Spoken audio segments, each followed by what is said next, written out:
Hello, my name is Catherine Caldecott, and I am Senior Faculty and Regulatory Liaison for PBI Education. Thank you so much for this invitation to present today. I'm absolutely delighted to be here. The title of my talk is A Framework for Remediating Professional Ethical Lapses. So I have some objectives for this session, and I hope that by the time I'm finished, you will feel as though you can explain what is meant by a professional ethical lapse, and that you can describe how and why such lapses occur. I will introduce to you a novel conceptual framework for the understanding of how lapses occur, and then more objectives for you in your own regulatory work so that you can craft impactful regulatory interventions and enumerate goals of an impactful remediation program. First, I want to start with some cases. And these are composite cases with elements from real people. So we'll start with Ms. Oak. Ms. Oak is an early career psychiatric nurse who developed an inappropriate texting relationship with a former inpatient that resulted in sexual encounters. Next, we have Ms. Maple. Ms. Maple is a nurse who specializes in the treatment of children with cystic fibrosis. She engages in a friendship with the parent of one of her young patients, but the friendship develops into a sexual relationship. Then we have Mr. Dogwood. Mr. Dogwood is an LPN who returned to the home of a former home care patient, ostensibly for a social visit, only to be found by a family member to be stealing the patient's opioid pain medication. Then there's Mr. Palm. Mr. Palm is a surgical subspecialty nurse practitioner in the state of Oregon who has been prescribing methylphenidate or Ritalin for his adolescent son. And finally, we have Ms. Locust. Ms. Locust is a nurse who performs laser hair removal and administers Botox injections at a Medi-Spa without appropriate physician or nurse practitioner or physician assistant supervision. Let's keep those cases in mind, and we will circle back to them later on to apply some of the concepts that I will introduce to you. But first, let's talk about what is a professional ethical lapse. Well, it could be a variety of things. It could be a breakdown in self-regulation. For example, not keeping up to date with laws or guidelines, not adhering to standards or policies, failing to deal with one's own impairment, not maintaining professional boundaries, practicing outside your scope of training, or not holding yourself to the higher standard that society and the rest of your profession would hold you to. A professional ethical lapse could be a failure to uphold professional virtues, and professional virtues are character traits that we look for in an ideal healthcare professional. So things like a nurse should be honest and trustworthy, or diligent and thorough, or compassionate and caring, or humble, altruistic, reliable, non-judgmental, respectful, self-aware. The list goes on, but I think you get the picture. A professional ethical lapse can also be failure to abide by ethical principles. Now, I'm sure all of you recognize at least the first four on this list: respect for patient autonomy, beneficence, non-maleficence, justice. But the Nursing Code of Ethics includes other principles such as accountability, fidelity, veracity. Some folks and some other professions include others as well. A professional ethical lapse could be a failure to demonstrate sound ethical reasoning. So not recognizing the ethical import in a situation, or not thinking about potential consequences to the other person involved in the situation and the consequences to your relationship with them, or not thinking about potential consequences to other stakeholders, failing to consider exploitative or coercive elements that may be involved in the situation, or failing to recognize that you're prioritizing your own self-interest over the interest of others. So here are some examples, and as you can see, these examples occupy a very broad range. An angry outburst at work, failure to get coverage for a shift you're supposed to work, bullying, falsifying a medical record or a document, practicing outside your scope, drug diversion, a civil or a criminal offense, even if it has nothing to do with patient care, and of course, sexual impropriety or assault. What's interesting about these ethical lapses is that many never rise to the level of your attention. And why might that be? Well, it could be for a variety of reasons. They may very well be handled at the institutional level. Or the complainant may fear retaliation at work or loss of anonymity. They may not believing that reporting will do any good. Many concerning activities occur in private situations and private locations outside the eyes of those with a professional duty to report. Complainants may feel shame or fear losing an important healthcare professional in their life. Even though the conduct may have been upsetting to them, they don't want to lose the nurse's care. Or a complainant may not even be clear that wrongdoing even occurred. And that really speaks to the power imbalance between a clinician and a patient, or between a nurse and a patient or a client. That sometimes complainants are patients or clients are so focused on the clinical relationship that they don't even realize that what has happened may be inappropriate. Another important thing to remember is by the time some cases do rise to the level of getting to your attention, they are often very serious, and they have likely been preceded by lesser misdeeds. And that's a very important concept, that there is almost always a prodrome of other things that led to whatever it is the issue that you are dealing with is. So here's something, when you read a complaint or you read the results of an investigation, you may find yourself wondering, what were they thinking? You have someone who is smart, highly educated, well-trained, well-meaning. How on earth were they able to do what they did? What were they thinking? But that's actually the point, that they were not thinking rationally.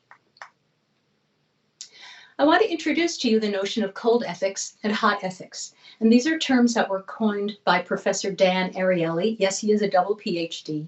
He's a professor of psychology and behavioral economics at Duke University. And he wrote a very interesting book called Predictably Irrational. His thesis is this: someone can be smart, ethical, well-meaning, highly educated, well-trained, very accomplished, and they can still act irrationally in very predictable ways and at predictable times. Well, why is that? An example I have for you is if someone takes, let's say, an ethics course, and they're reading cases, and they're reading about a situation and a scenario, and they have to come up with a response. What is the best thing to do here? Or what should not be done here? Someone may do very, very well in that kind of setting. Why? Because they are cool, calm, and collected, and they're not involved in the situation. But take that same person and put them into a real life situation at work. And let's say they are occupied by issues at home, or problems with their family, or their own issues, problems at work, conflicts with a coworker. They are angry, hungry, lonely, tired. They have other things distracting them, and their ability to reason through something carefully goes out the window. That's what we call a hot state, as opposed to the cool, calm, and collected cold state, where somebody could actually come up with a very good way forward. Now I want to introduce to you a novel conceptual framework, and it's a framework that we use in our courses. To be fair, there are lots of remedial course providers out there. I'm going to give you the perspective of the course provider, PBI Education, where I work, because our approach is somewhat different from the others, and I will explain to you how it works and how we approach remediation for these kinds of professional lapses.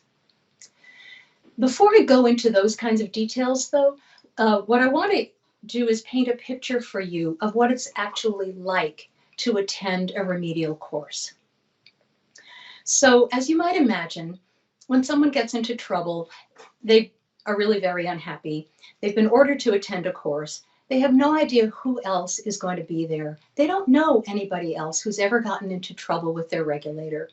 And so they show up with body language that has their arms are folded against them and their eyes are down and they don't have a happy look on their face and they don't interact with other people because they're worried, are there going to be cretins or criminals in this course? So it's very important to, first of all, establish a good learning climate. And you can't do that with a large group. So it's really important to have these courses that are held like seminars to be of a limited number of participants. 12 is a good number. Occasionally, a couple more might be all right. Some fewer than 12 would be fine. But a course that says that it can remediate people for these kinds of serious infractions with a class size of 30 or 50, the kind of learning and the kind of introspection that needs to be done just can't be accomplished in that large of a group. It's also important to have a very limited number of faculty. 1, possibly 2 are ideal. And why is that? Because you want the faculty member to develop a relationship with each one of the course participants. You want them to be able to observe the evolution of each participant over the duration of the course, to see what their insights are as they develop, to see how they are integrating the material from the course. That can't be done if you have, for example, a variety of different faculty members who are coming in and delivering content for an hour or 2 and then leaving. So you really need to have a good relationship between the faculty, which would, by definition, means limiting the number of faculty members in the course. All right, so now I'm going to explain to you how we approach the remediation process. And we do this through a variety of ways, but one is something we've developed called the ethics formula. And this is something that explains how, why, and when violations occur. It predicts the unpredictable and irrational behavior of people who you would think ordinarily not capable of that kind of behavior. It explains susceptibility of professionals. It explains the possibility of shifting from that cold state to the hot state. And it explains again how a smart, ethical, law-abiding person is capable of acting unethically or even illegally. Now, I want you to remember this point. Our premise is that everyone has a violation potential, and yet not everyone commits a violation. So why would that be? Some people violate because of elements or factors such as external professional risk factors or internal professional vulnerabilities. Accountability measures might be lacking. They may have resistance. It's kind of like a defense. And then there has to be the presence of a catalyst. So what are those 5 elements? I'm going to show you a way that depicts how they relate to each other. Now, I hope your eyes aren't glazing over. This isn't a real equation. There isn't a numerical value that we come up with. But what this figure is showing you is the relationship among those 5 elements. So remember, I told you everyone has a violation potential. The violation potential could be low or it could be high. And what things make someone have a high violation potential? It could be something big in that numerator, either having to do with risk factors or vulnerabilities or both. It could mean having something little in the denominator, which means inadequate accountability measures. And then we have our funny little resistance, that lowercase letter r. We depict that as an exponent to show you how powerful an elevator of violation potential something like resistance can be. But potential is only potential until a catalyst comes along and then takes the potential into actually a frank violation. Now I'm going to give you examples of what all these elements are, because right now it probably looks like a lot of gobbledygook, but I hope I can clarify it for you. So what are risk factors? Could be practice type, practice location, for example, solo practice, clinical discipline, for example, psychiatry. Psychiatry has a much higher risk of someone getting into trouble than, say, I don't know, maybe orthopedics or allergy, something like that. The patient population could be a very challenging patient population, could need a lot of frequent longitudinal care, as opposed to, say, someone who works in an emergency setting where they see someone only once and maybe never again. Isolation is a very powerful risk factor, and it could be professional isolation geographic isolation, or emotional isolation. And then a history of prior discipline is also a risk factor. We have found that people who have been disciplined in the past tend to get disciplined again, unless, of course, they have really robust remedial interventions. Now, vulnerabilities are things that are internal to the person. So they could be personal problems. They could be family issues, maybe having to do with health or marriage or life transitions. They could be mental health issues or addictions. They could be unmet needs, say from childhood. We have found that a lot of folks who have unmet needs from childhood end up going into healthcare fields so that they can try to get those needs met there, or they can try to help other people in ways that they couldn't have be helped previously in their lives. They may have poor developmental or training experiences with boundaries, poor role modeling with boundaries. They may also have a history of trauma or PTSD. Now, what are accountability measures? Well, things like supervision, peer review, adhering to policies, standards, and procedures, staying up to date with laws and regulations, attending continuing education activities, keeping within their scope of practice, and respecting professional boundaries. And then resistance. So resistance is a symbol for someone who has an inability to fully acknowledge and own their own professional role. And how do they demonstrate this? By things like rationalization or denial or other blaming. So often we hear things like, well, they never taught me this in nursing school, so how was I supposed to know? Or defensiveness. People will say, well, other people do worse and they don't get in trouble. Or justification. I was only advocating for my patient, so if it meant I needed to break a rule, then I broke a rule. That one we hear quite a lot. Or repression or intellectualization. And then finally, the catalyst. So what would that be? What would take someone with a potential to actually committing a violation? A person who pushes your buttons, a crisis at home or at work, a transition, and even a happy transition can be destabilizing, say a new job or a new marriage. Trauma, a loss, development of a mental illness, or something else that puts the nurse into the hot state. So again, I want you to see how all of these elements interrelate. You have a violation potential that can either be raised or lowered, depending upon what you have going on with risk factors, vulnerabilities, accountability measures, and resistance. And again, in the presence of a catalyst, someone only has a potential for getting into trouble until something crosses their path and then propels them into an action that was inappropriate. I neglected to tell you why the R is depicted as an exponent and then with another exponent. And that's our very special depiction for the people who are so resistant to developing insight into their denial or rationalization or justification or other blaming. They are so resistant to it that we depict them as having resistance to the R power.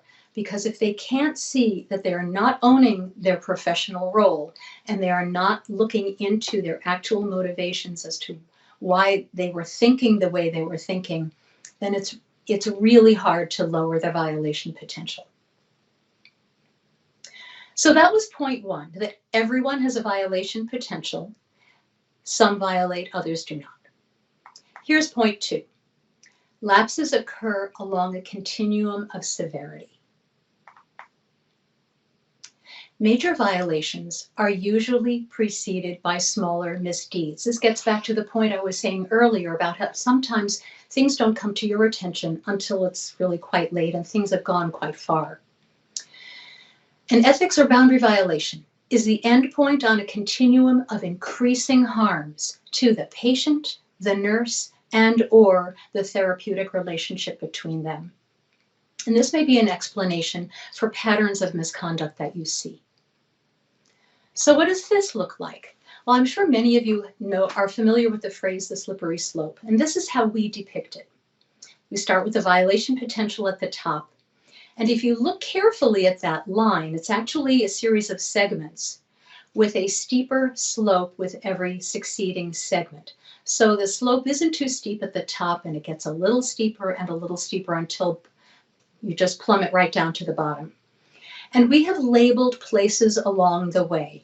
We have a label for drift, crossing, transgression, and violation. And again, the presence of the catalyst that will impel the sliding down of the slope.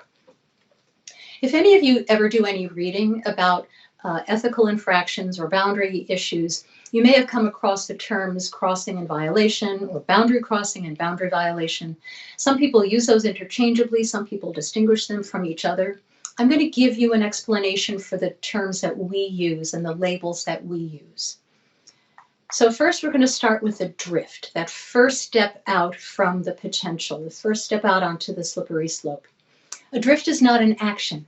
It's a private thought about a patient for the nurse's own pleasure rather than in the service of patient care. And these are usually fantasies because they're thoughts. They don't always have to be romantic or sexual. They can be rescue or savior fantasies. Those are actually quite common. The next step out onto the slope is what we call a crossing. And these would be stepping outside the standard of care, stepping outside your professional role or your office policy or your typical practices. So a nurse who finds themselves saying, I usually don't do this, but in your case, I will, ... And then farther down the slope, we come to what we call a transgression. So sharing of personal information, intentionally initiating non-clinical contact or a non-clinical relationship.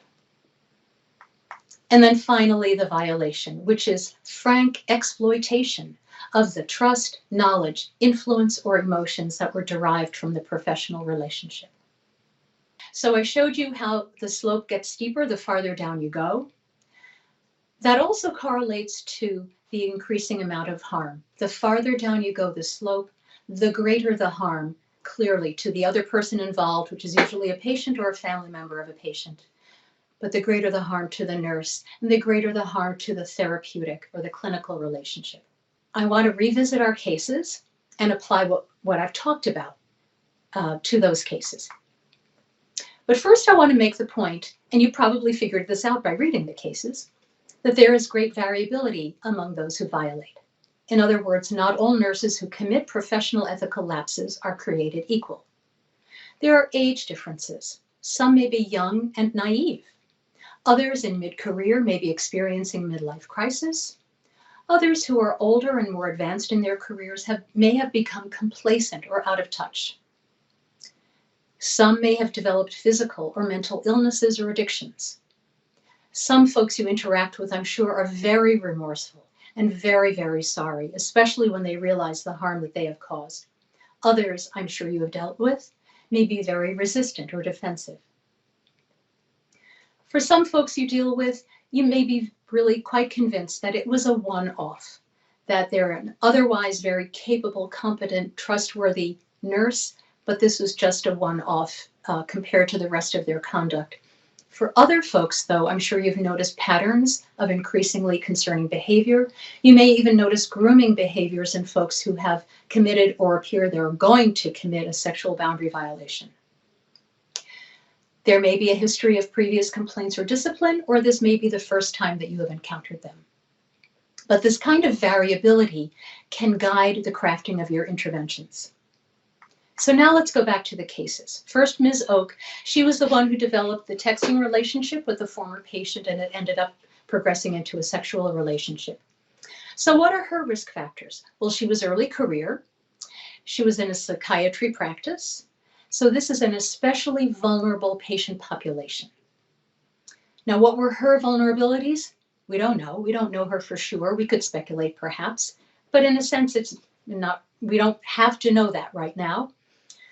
What accountability measures did she lack?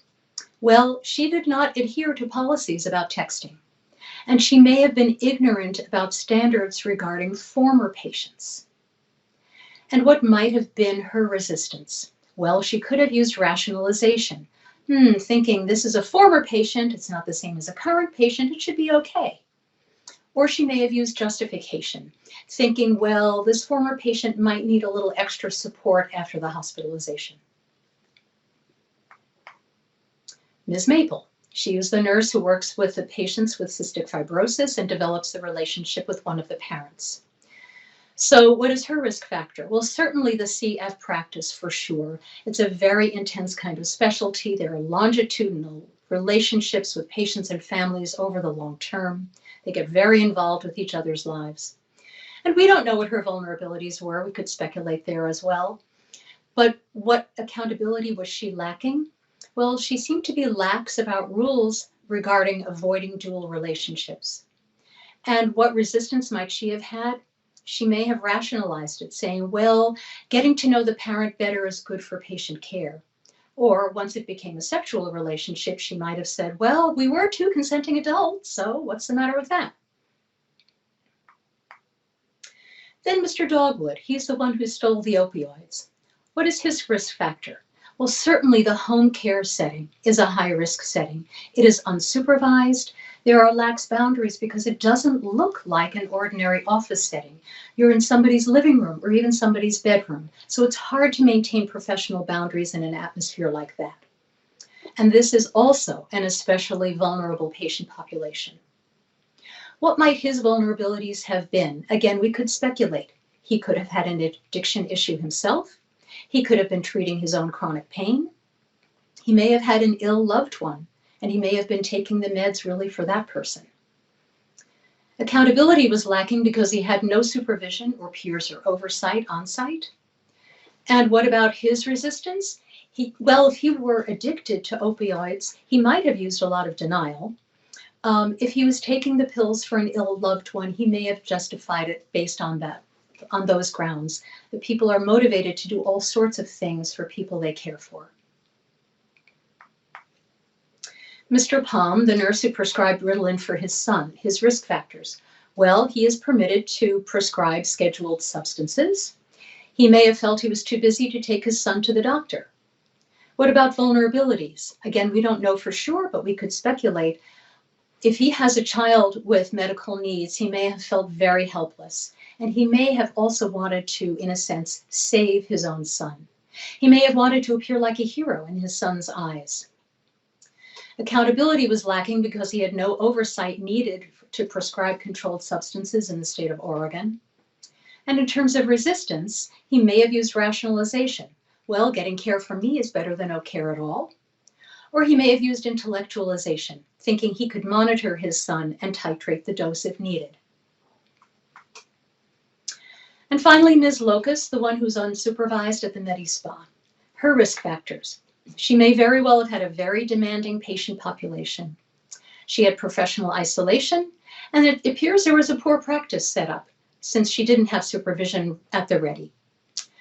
What were her vulnerabilities? Again, we could speculate. Maybe she needs the money. If she was very, very productive and she was doing all these procedures on her own, she could put a lot of patients through and generate a lot of income for the practice. That may have given her approval from the spa owner.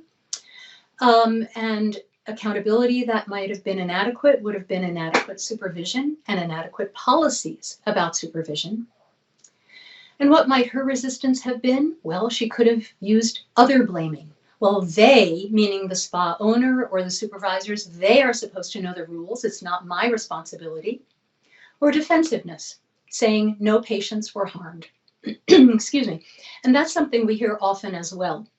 People fail to understand that they should still be held to account for conduct that's unprofessional, even though no patients were harmed. All right, so let's move on to impactful regulatory interventions. You might have noticed that I'm not using the term discipline, even though I know this is a discipline case management conference. And certainly regulatory interventions include formal discipline, but they don't always include formal discipline. There can be some that stop short of discipline. So that's why I'm using a broader term, regulatory interventions. For your regulatory interventions to be impactful, I urge you to respond to yellow or red flags to the extent that you hear about them. But the one recommendation I put in bold, which I can't emphasize enough, is to order remediation to begin right away. Make it a timely intervention. Typically, orders are written so that the licensee needs to sign up for the remedial course generally within 60 days and needs to take the course within a year. That means that they are out still practicing in most cases. Okay, that could be supervised or monitored, but they're still out practicing without having had the benefit of their remedial education. But now, because of the pandemic, when most course providers are offering their courses through a virtual learning environment, it is very, very easy to have someone attend a course right away, to have a swift remedial intervention. Prior to the pandemic, when most of us were doing this kind of education under the same roof, you had to schedule, if you wanted to add another session, if you had enough enrollees that you needed to add more courses, you had to secure the hotel. Enrollees had to make travel arrangements, usually including an airplane. They had to schedule lots of extra time off from work, and it was very time consuming. That's no longer the case. Impactful regulatory intervention should also be titrated to severity. They should avoid simple slaps on the wrist. Sometimes we see folks getting just a fine and having to take online coursework rather than in-person coursework for something that really merits a lot more of an intervention. And they should combine remedial education with other penalties. I want you to also understand that remediating a lapse in professional conduct is a process. It's a process of adaptation, recreation, rehabilitation, and recommitment to the profession and its ideals. So taking a course is only a first step. A nurse may have completed a course, but they have only just begun the process of remediation and relapse prevention. And that's the language we use, relapse prevention. There are ways to prevent relapses.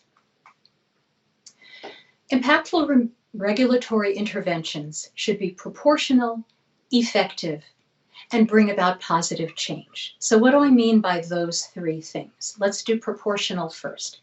Titrate to the intervention to the severity of the offense.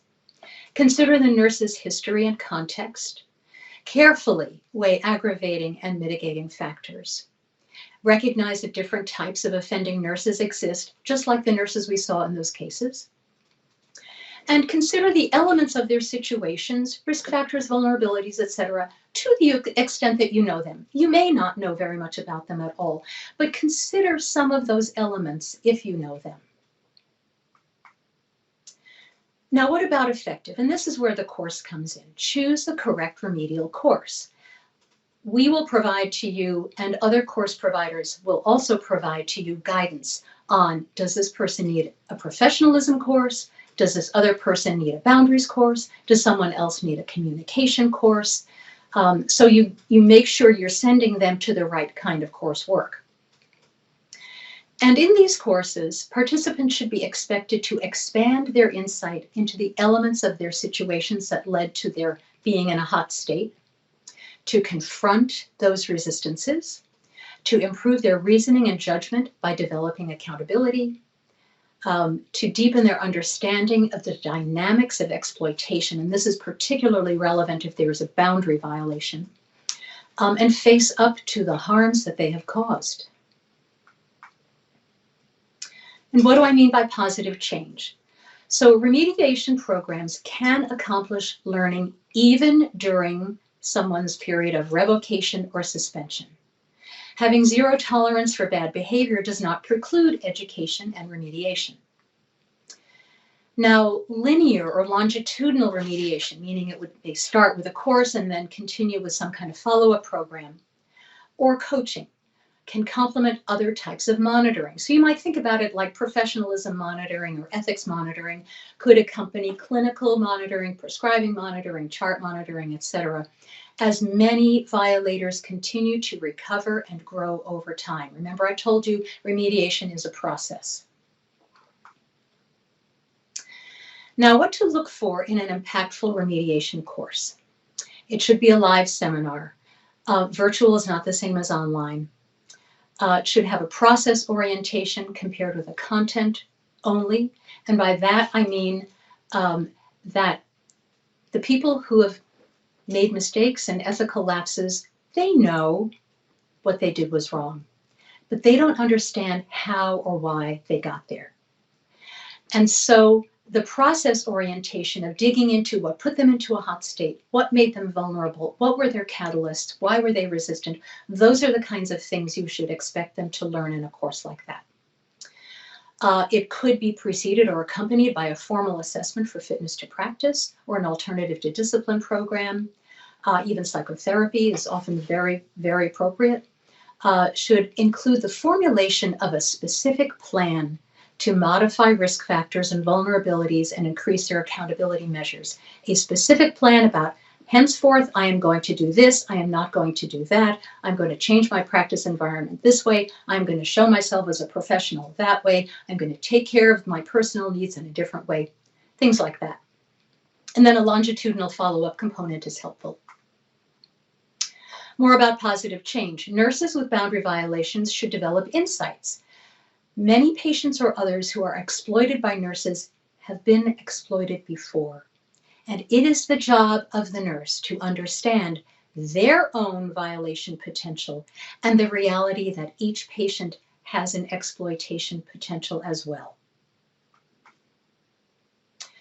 Positive change includes relapse prevention. They've learned the theory, they've developed insight, and can articulate their failed professional obligations. How do they put what they've learned into practice?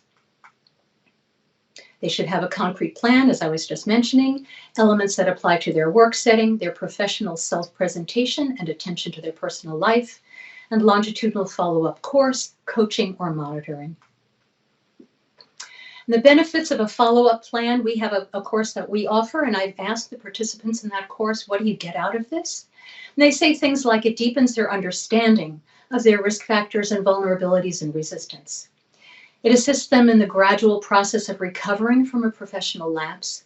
It decreases the isolation of being held to account. It prevents what they've learned from fading away. It reminds clinicians how easy it is to lose the privilege to practice. It decreases the potential for complacency to develop and reminds them how easily resistance can develop. So that concludes my formal presentation to you. I thank you so much for your interest and your attention, and I look forward to hearing your questions. Thank you.